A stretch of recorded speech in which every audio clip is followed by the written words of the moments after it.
This video is going to show you a little bit about the first steps with your blog. So to do that, I'm going to set up a dummy student blog, so to speak, um, and walk you through some of the steps. Some of this information is already on the links that I gave you to EduBlog's site. So I'm going to log in here. So this is how you one of the ways you'll have to log in is going to the edublogs.org site, this black site, and you can save your login information if you're on your own computer. So I'm just going to hit login.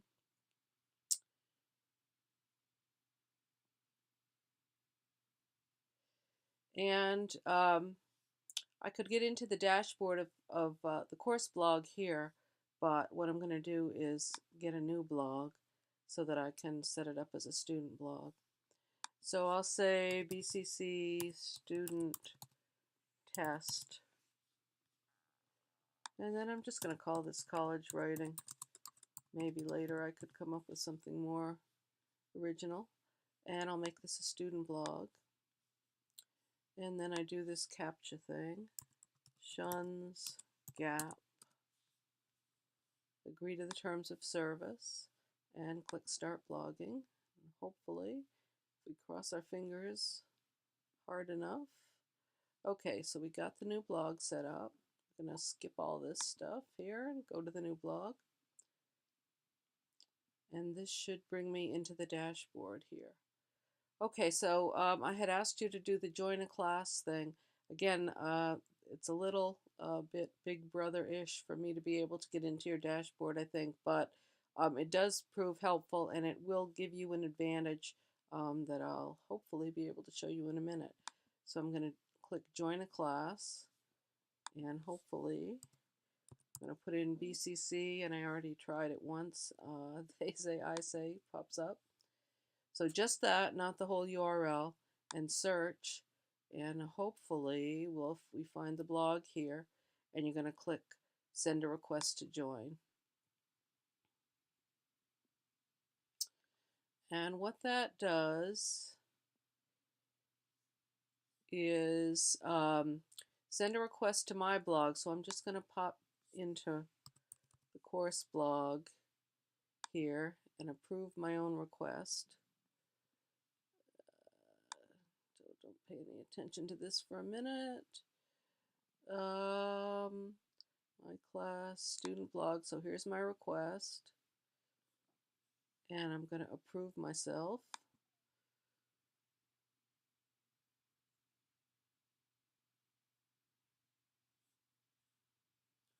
Okay, then I'll get out of here. So now we're back in the my student blog.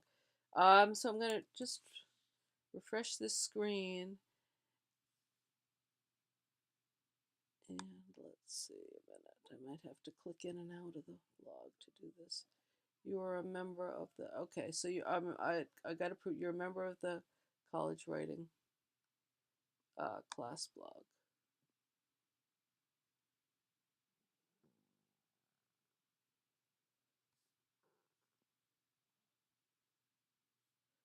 Let's see.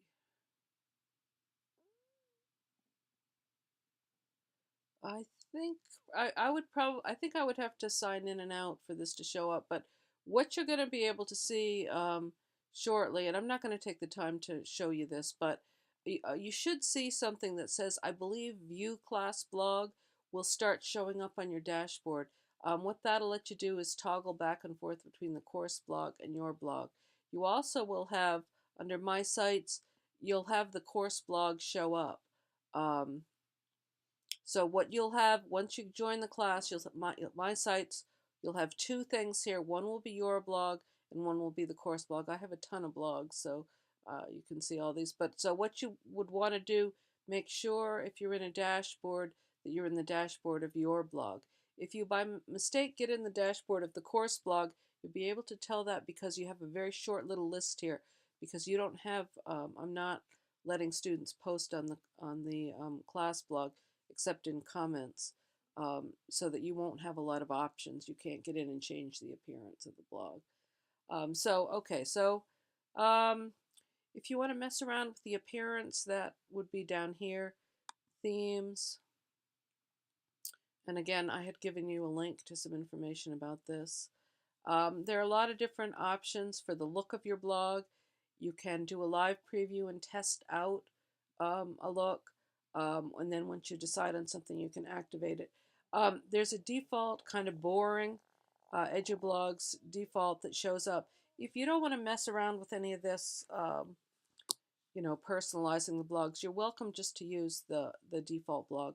But if you're interested in having a blog that reflects your personality to some extent, you can click in. There are a lot of customization options that are available for different blogs. So you can change this image across the top, use one of your own photos. You can change the color often. Some of these blogs have different uh, one column on one side or two columns over here, different sort of look to the format of the blog. Um, Play around. You can change this at any point just by going back to themes. So if you pick one and get bored with it after a while, or you see something else that another student has used that you like or want to adapt, you can get in and change that. And then here are some of the uh, options for again for changing the appearance of the blog. Again, mess with this as much or as little as you want. If you just want to stick with this default, that's fine. That's certainly a workable one.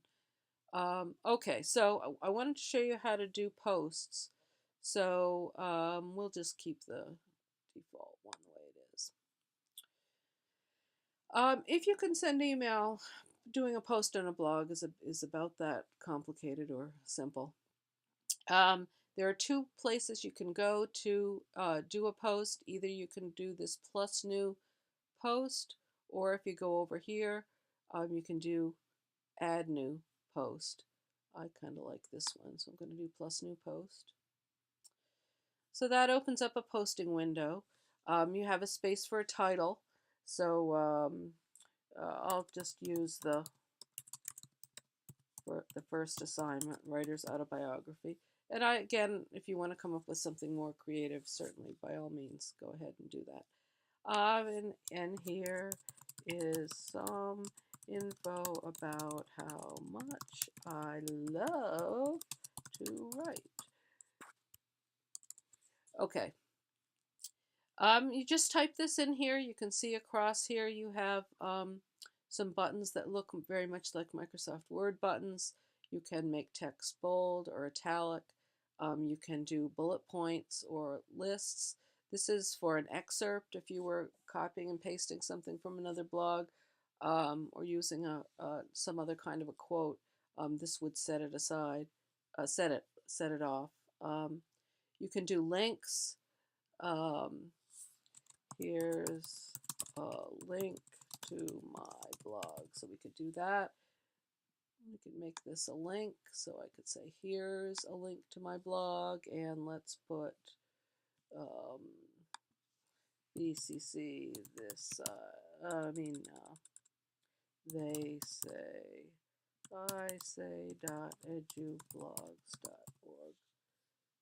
And we'll click this, add new. Some of this stuff I'll be going over again, obviously, in more detail. You can get some other options here. You can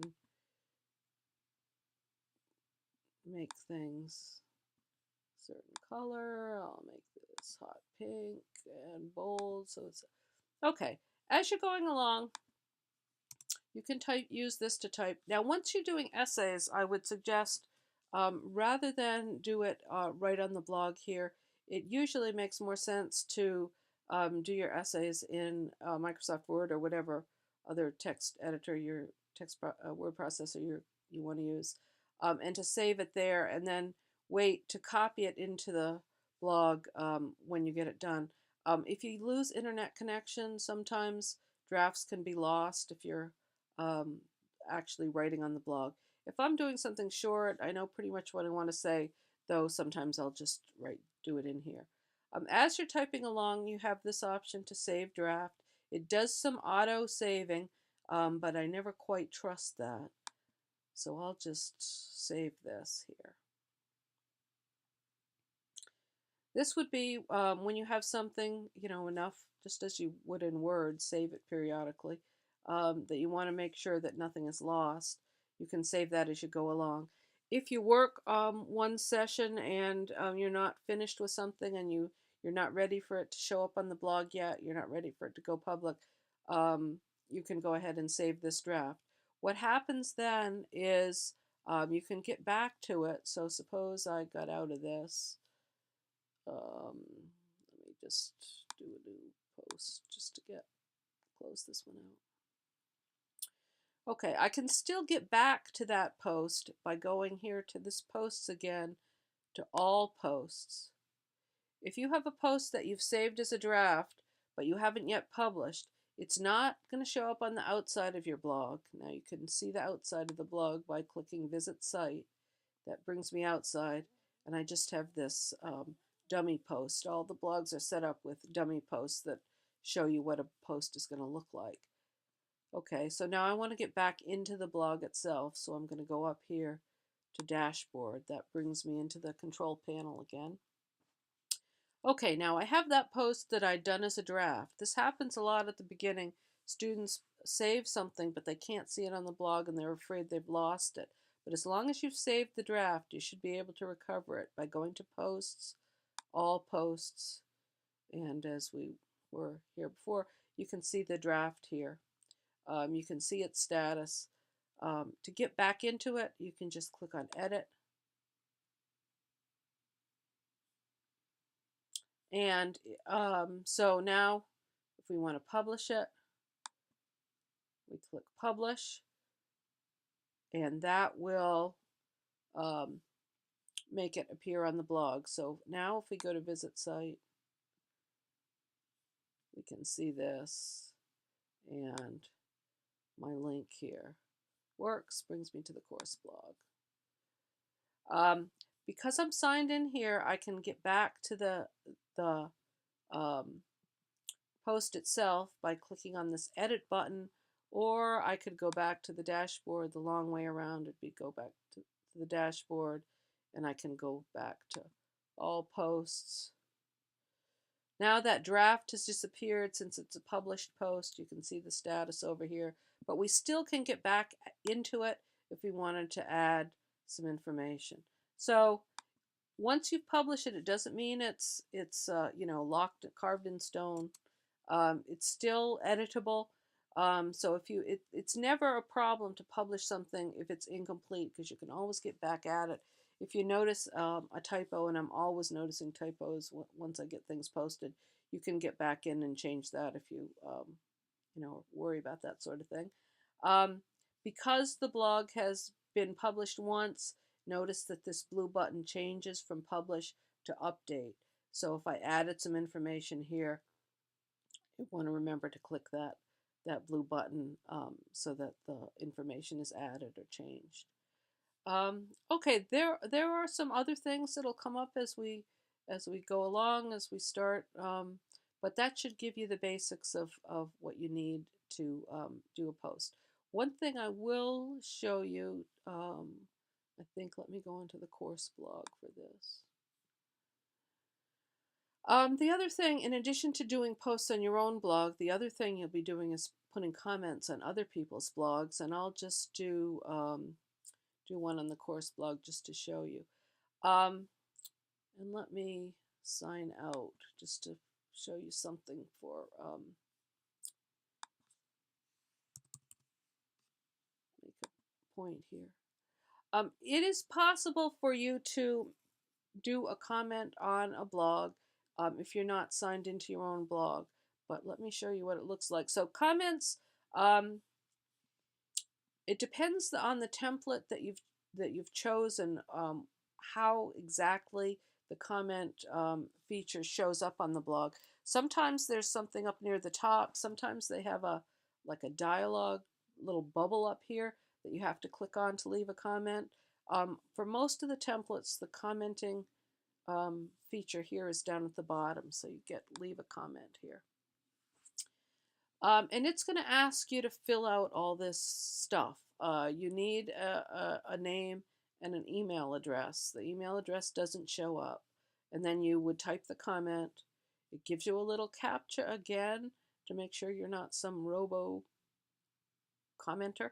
And then you click post comment. It's a little bit of a pain in the neck.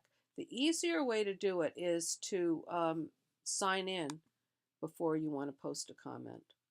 And I'll show you the difference here in just a minute. Okay, so I'm going to sign in.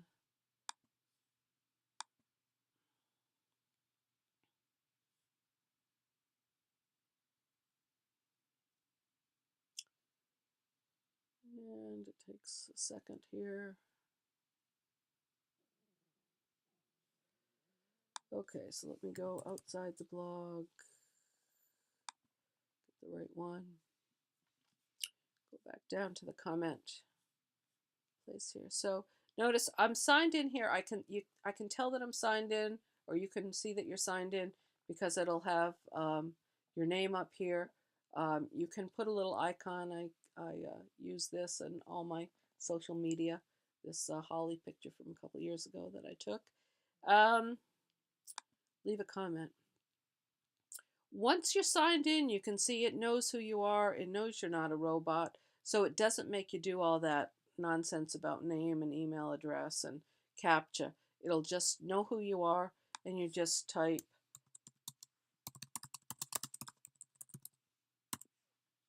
comment, period. Type what you want to type, and then you can click. You can, you don't need to pay too much attention to this. Click post comment. And the comment should show up here. Because this is my blog, I can get in and edit comments. I don't think that's usually available to you. So if you forget, unlike the posts where you can get in and change it, with comments normally you can't if it's not your own blog. So what you'd want to do if you forgot something, say if you're doing a peer review on somebody else's blog, you can just get in and make a second comment. Or you can let me know or let them know if there is some mistake. If you post on the wrong person's blog, sometimes that happens. Just let me know. Okay, I think that's enough of the basics to get you started this first week. Play around with it a little bit. Do some of these quick little test comments, test posts on your own blog.